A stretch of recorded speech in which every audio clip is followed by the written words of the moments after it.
Bwana Yesu asifiwe sana wapendwa.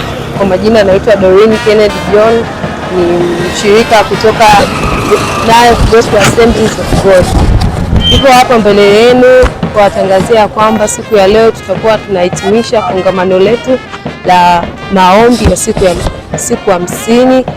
Kwa yale ambayo nilikuwa nayaomba kwa muda mfupi, nilikuwa nafanikiwa katika hayo niliyokuwa nayaomba.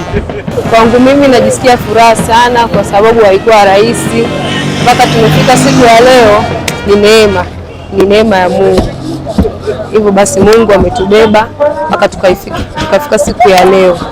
Kitu kwangu ni kuwa karibu na Mungu.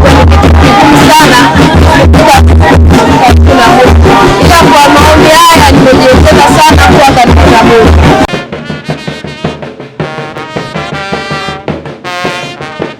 Yesu asifiwe sana. Na kila sababu ya kumshukuru Mungu tena kwa ajili ya neema yake na wema wake mwingi maishani mwetu. Ile siku ambayo tulikuwa tunaisubiria kwa hamu na leo imefika, siku ya maadhimisho ya kumaliza maombi yetu ya siku 50, na kimsingi tumeanza shughuli hii kwa maandamano ambayo yanaanzia hapa Swaswa mpaka kanisani.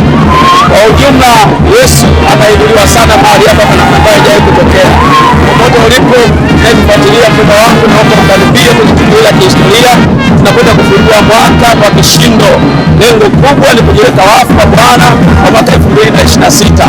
Hivyo katika sababu ya kualika watumishi wa Bwana popote mlipo, karibuni sana. Kama unavyoona moto huu sio wa kawaida, ni moto wa kuotea mbali kweli kweli. Haleluya, haleluya. Mungu awabariki katika jina la Yesu Kristo. Amen. Wacha tumtukuze Bwana. Haleluya.